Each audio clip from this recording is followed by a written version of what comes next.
Hello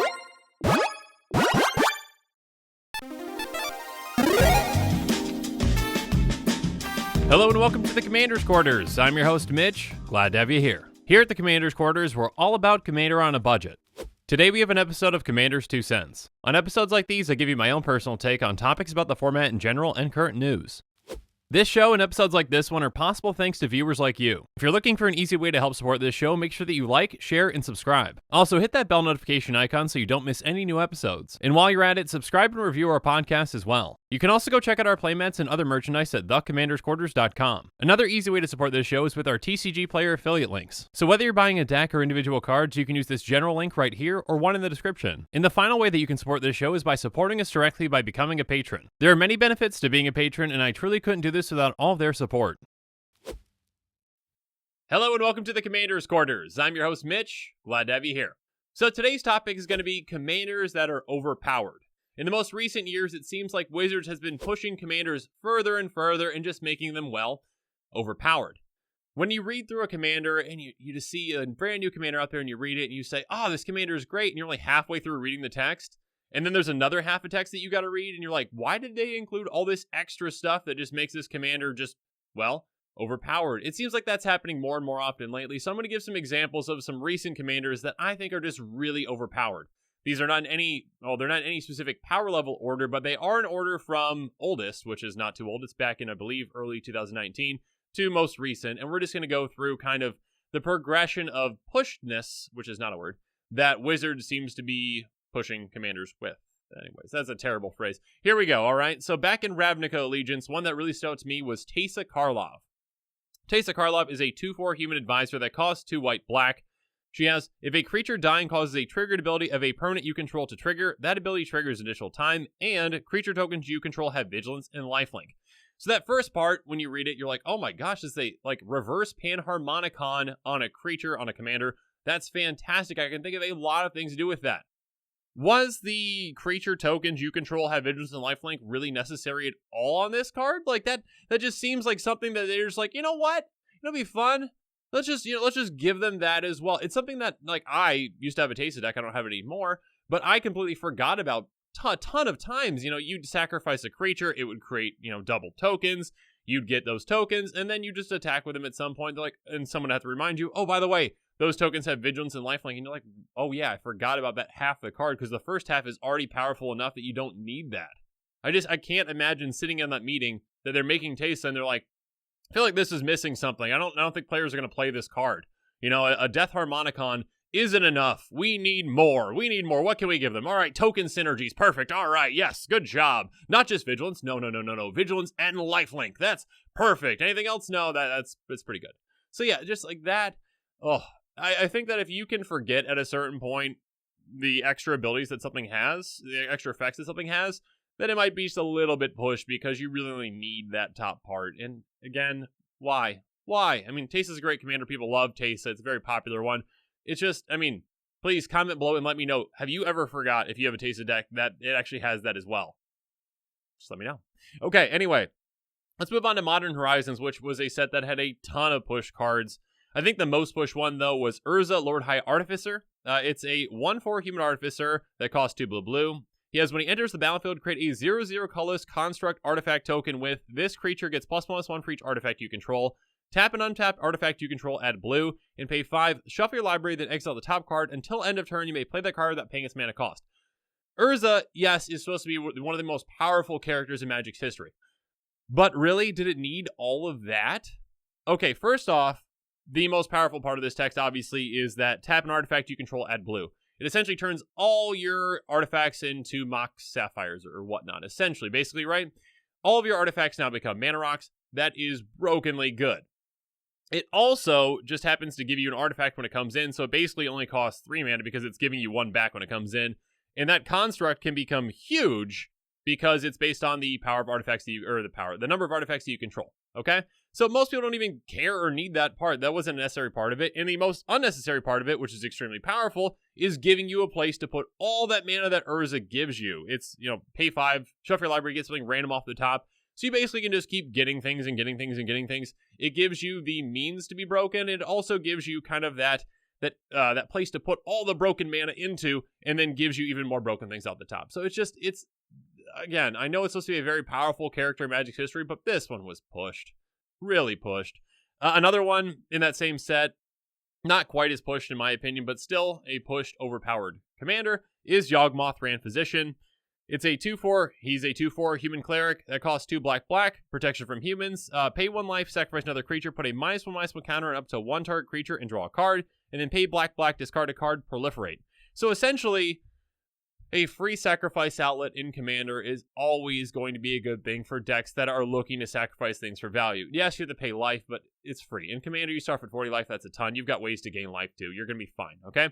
It's a free sacrifice outlet that you benefit from because you draw a card and you get a -1/-1 counter on something. So it's basically a free draw engine as long as you've got free things to sacrifice, and you also can just take out other people's creatures too.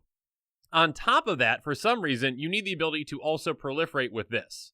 So, yes, it does. Obviously, these things synergize. Yeah, obviously, these cards have synergies baked in. But it's just kind of layer upon layer upon layer of, hey, you know what else would be fun with this one? Let's just add this. Let's just add this too. Let's add this. I mean, the deck, to be powerful for Yog Moth, a Yog Moth deck does not need that proliferate effect to be powerful and broken. It does not need that. It just needs a couple of undying creatures and then you win. But basically, Wizards is pushing things, okay? All right, let's move on to some more recent ones. Let's go to Throne of Eldraine. And first up, we've got Corvold, Fakehurst King. It's a 4/4 flying dragon noble that costs 2 black, red, green. Whenever it enters the battlefield or attacks, sacrifice another permanent. Whenever you sacrifice a permanent, put a +1/+1 counter on Corvold and draw a card. So the part that I think was just stapled on this one that wasn't needed at all for it to be a good commander is that +1/+1 counter. Basically, Corvold is a value engine. Anytime you sacrifice something, you draw a card. Again, like Yog Moth, essentially, you're drawing cards for basically free at a certain point. Like, you're set up, you're drawing a ton of cards. You play a hero, you sacrifice land, you draw cards. You just keep sacrificing, drawing, putting more things out, sacrificing. You're getting a ton of value off of that. You don't need Corvold to become a 21/21 in no time because of those counters to win. But you do. That's just a side benefit of sacrificing things and getting things off of, or in drawing those cards. You also get that side benefit of, oh, by the way, Corvold can now just kill with commander damage in one swing, because why not? Because why not? Why not just give it +1/+1 counters? Because drawing cards isn't good enough for sacrificing permanents. Okay, next one that I think a lot of people saw at first and was like, this thing is really pushed. Tulane, Teller of Tales. It's a 2/4 human druid that has vigilance that costs 2 green, white, blue. Whenever you cast a creature spell, draw a card, then you may put a land card from your hand onto the battlefield and pay 3 and tap it, return target creature you control to its owner's hand. Okay, first off, whenever you cast a creature spell, draw a card. That's already a very good thing to have in the command zone. Oh, but you know what? On top of that, this is also going to ramp you. Okay, in that land, it doesn't even come to play tapped. Then you can use those lands to cast more things. Obviously, there's a lot of broken things when it comes to creatures coming into play and drawing you a card and putting a land into play. There's plenty of creatures that return themselves back to your hand, like a Shrieking Drake, I believe, is probably the one that works best with this. But basically, there's plenty of broken things you can do. And they just never thought, you know what, let's just slow this one down a little bit. Maybe those lands come into play tapped. Maybe it just gives you a treasure, which is temporary mana or something. Again, that'd still be probably too broken. But regardless, there's got to be some kind of a middle ground with this one. And then let's just staple on there a way to get a creature back in your hand so it can actually protect itself. You know, it doesn't have haste, but it can protect itself at a certain point. So you can just bounce it back to your hand or bounce something else valuable back to your hand. It's pushed. And they stapled Vigilance on it too. For whatever reason, Tulane just also needs Vigilance. Just pushed. Okay. The most recent examples, though, let's go to Coria. And I guess we have C20 for this too, but they came out at the same time, essentially. So Coria, we've got Riel the Everwise, 0/3 human wizard that costs 1 blue-red. Riel the Everwise gets +1/+0 for each instant sorcery card in your graveyard, and whenever you discard 1 or more cards for the first time each turn, draw that many cards.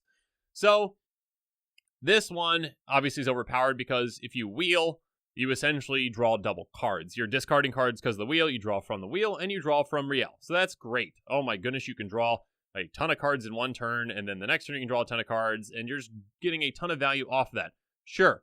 Why does Riel need that +1/+0 for each instant sorcery in your graveyard? Why did they staple that on there too? That's unnecessary. It's already it's extremely powerful card without that. But now you're just okay, yeah, Riel just happens to at some point get to, again, a 21-3, I guess. It doesn't get the toughness. but a 21-3 that can just kill in one shot, and maybe you can make it unblockable with your Rogue's Passage or something, and then you just win with that too. It's just an extra, or you just fling it at someone. There's plenty of things that you can do with Riel to just take advantage of that power and or not toughness, but the power. Anyways, was that really a needed extra thing? Did they, to make this card good, was that really an extra thing that you just had to staple onto it and be like, oh, players are going to play this one now because we put this on? They wouldn't have. They wouldn't have if we didn't put that +1 or +1/+0 for each instant sorcerer in the graveyard. They weren't going to do it. So, another one, obviously, from that set that people immediately saw and were like, yeah, this is pushed. And because Simic needs more push things, Kinnan, Bonder Prodigy, 2/2 human druid that costs green-blue, just 2 mana. Whenever you tap a non-land permanent for mana, add 1 mana of any type that permanent produced. Pay 5 green-blue, look at the top 5 cards of your library, put a non-human creature card from among them onto the battlefield, put the rest on the bottom of your library in a random order. So this thing, outside of lands, doubles up all your mana. So mana rocks, mana dorks, anything. It goes infinite with, Basalt Monolith right away. It's just, Simic. Did Simic really need a commander that costs 2 and does all this stuff? Again, even if you just take off that bottom text and you just have the top text, that's still very good, okay? It's fine with just that. You can stop there, and I won't bring it on this episode and say it's overpowered. I mean, I might have still, but okay, regardless. That bottom part that you're just like, okay, now I'm going to give you a place to put all that mana. It's like Urza, okay? It gives you the way to abuse your permanents to get that mana, and then it gives you the way to dump that mana into something to then get the effect that you want, okay? So, again, you're looking at the top 5 cards, you get a non-human creature into the field for free. You can just keep doing that over and over and over again. I'm sure there's some kind of a creature that you can, loop this with, or not loop this with, but you get another piece that you can dump into, like your Thrasios or something at a certain point, once you generate that infinite mana, and then you can just dump into Thrasios, draw your entire deck, and win. There are extremely powerful things that you can do with this. That part was not needed to be stapled onto it. It would have been fine without it. It still would have been very powerful, but that's pushed. And especially for a Simic commander, does Simic really need more good commanders?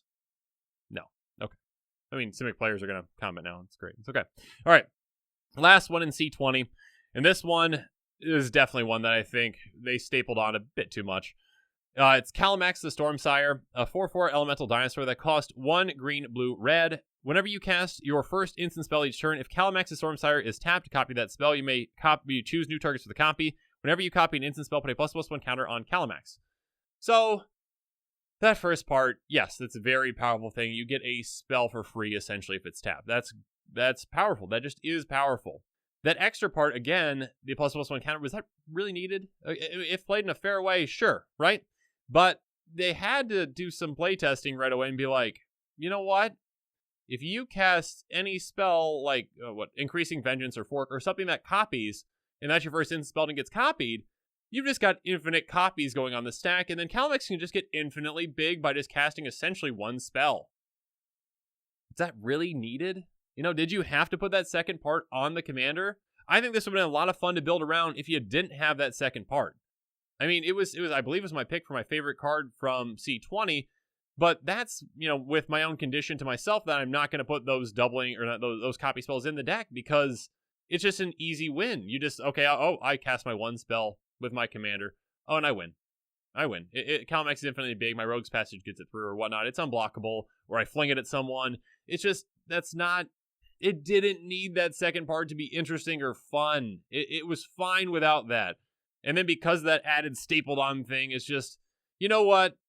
I would love to sit in on those, those meetings where they're making these cards and they're like, this first part's not enough. Players aren't going to play it. Let's add something else. What else is it? What else do we need? +1/+1 counters on it. All right, perfect. All right, here we go. Just ship it. Players will buy it.